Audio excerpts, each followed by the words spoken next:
আসসালামু আলাইকুম রহমতুল্লাহ। প্রিয় মুসলিম ভাই ও বোনেরা, দীপ্তময় ইসলাম ইউটিউব চ্যানেলের পক্ষ থেকে আপনাদেরকে জানাই ঈদের শুভেচ্ছা।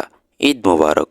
আসছে পবিত্র ঈদুল ফিতর, মুসলমানদের জাতীয় ও আন্তর্জাতিক মহা উৎসব, মুসলিম মিল্লাতের সবচেয়ে বড় আনন্দের দিন, ঈদের দিন। এই ভিডিও থেকে জানতে পারবেন সে আনন্দের দিনে রাসূলুল্লাহ সাল্লাল্লাহু আলাইহি ওয়াসাল্লাম কি কাজ করতেন, কি আমল করতেন। সেরকম ঈদের দিনে রাসূলুল্লাহ সাল্লাল্লাহু আলাইহি ওয়াসাল্লামের করণীয় 10টি কাজ সম্পর্কে চলুন জেনে আসি। 1. গোসল করা ও পবিত্রতা অর্জন করা।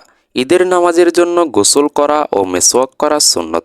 হাদিস শরীফে বর্ণিত আছে, ইবনে আব্বাস রাদিয়াল্লাহু তাআলা আনহু হতে বর্ণিত, তিনি বলেন, রাসূলুল্লাহ সাল্লাল্লাহু আলাইহি ওয়াসাল্লাম ঈদুল ফিতর ও ঈদুল আজহার দিন গোসল করতেন, তাই আমরাও ঈদের আগে গোসল করে নিব। 2. সুন্দর ও উত্তম পোশাক পরিধান করা।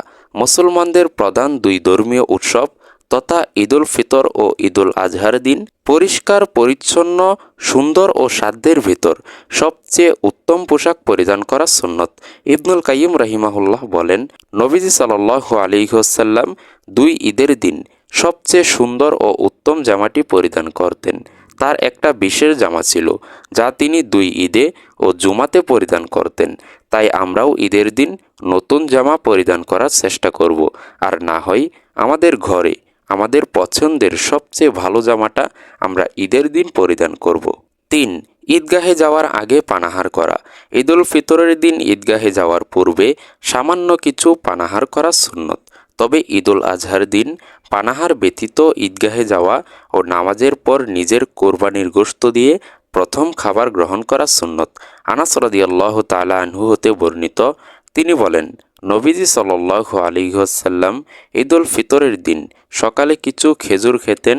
অন্য এক বর্ণনাতে এসেছেন তিনি বেজুর সংখ্যক খেজুর খেতেন। তাই আমরাও ঈদুল ফিতরের দিন ঈদের নামাজে যাওয়ার আগে মিষ্টি জাতীয় কিছু খেয়ে যাব।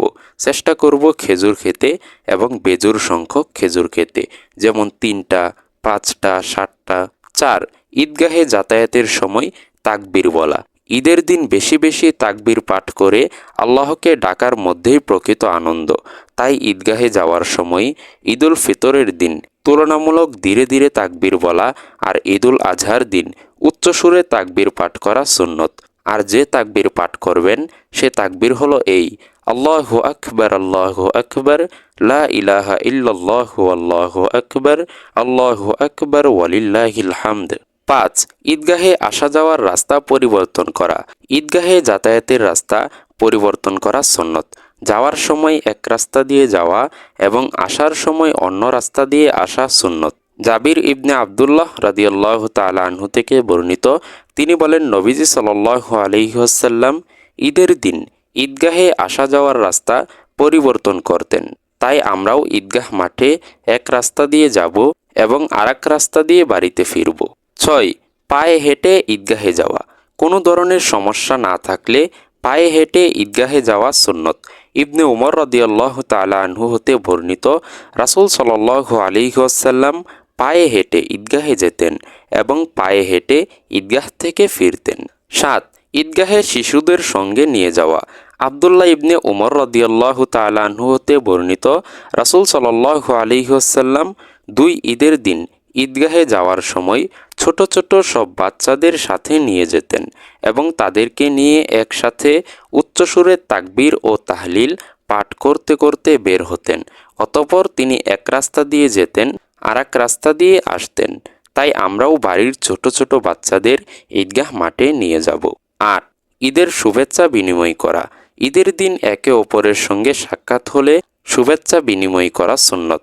হাদিস শরীফে এসেছে, জুবাইর ইবনে নুফাইর রাদিয়াল্লাহু তাআলা আনহু হতে বর্ণিত, তিনি বলেন, নবীজি সাল্লাল্লাহু আলাইহি ওয়াসাল্লামের সাথে ঈদের দিন পরস্পর সাক্ষাৎ হলে বলতেন, তাকাব্বালাহু মিন্না ওয়া আমিনকুম, অর্থ, আল্লাহ আমার এবং আপনার যাবতীয় ভালো কাজ কবুল করুক। 9. ঈদের খুতবা শ্রবণ করা। ঈদের নামাজ শেষে খুতবা মনোযোগ সহকারে শোনা। হাদিসে এসেছে, আব্দুল্লাহ ইবনে সাইব থেকে বর্ণিত, তিনি বলেন, নবীজি সাল্লাল্লাহু আলাইহি ওয়াসাল্লামের সঙ্গে আমি ঈদগাহে উপস্থিত হলাম। এরপর তিনি আমাদের নামাজ পড়িয়েছেন। অতঃপর তিনি বলেন, আমরা নামাজ শেষ করেছি। যার ইচ্ছা সে খুতবা শোনার জন্য বসবে, আর যার চলে যাওয়ার ইচ্ছা সে চলে যাবে। তবে আমাদের জরুরি কোনো কাজ না থাকলে ঈদের খুতবা শুনে যাওয়াই উত্তম। 10. ঈদগাহ থেকে ফিরে নফল নামাজ আদায় করা। ঈদের নামাজের আগে পরে ঈদের নামাজের স্থানে যে কোনো ধরনের নফল নামাজ আদায় করা মাকরুহ। ঈদের নামাজের পরে ঈদগাহ থেকে বাড়ি ফিরে 2 রাকাত নফল নামাজ আদায় করা সুন্নত। হাদিসে এসেছে, আবু সাঈদ কুদরি রাদিয়াল্লাহু তাআলা আনহু থেকে বর্ণিত, তিনি বলেন, নবী করিম সাল্লাল্লাহু আলাইহি ওয়াসাল্লাম ঈদের নামাজের আগে কোনো নামাজ পড়তেন না, তবে নামাজের পর ঘরে ফিরে 2 রাকাত নামাজ আদায় করতেন। এই হলো ঈদের দিন করণীয় 10টি কাজ। প্রিয় মুসলিম ভাই ও বোনেরা, ঈদের দিনের এই গুরুত্বপূর্ণ আমলগুলো আমরা কোনোভাবেই মিস করব না ইনশাআল্লাহ। আল্লাহ আমাদের সকলের ঈদকে আনন্দময়ী করুন। আমিন।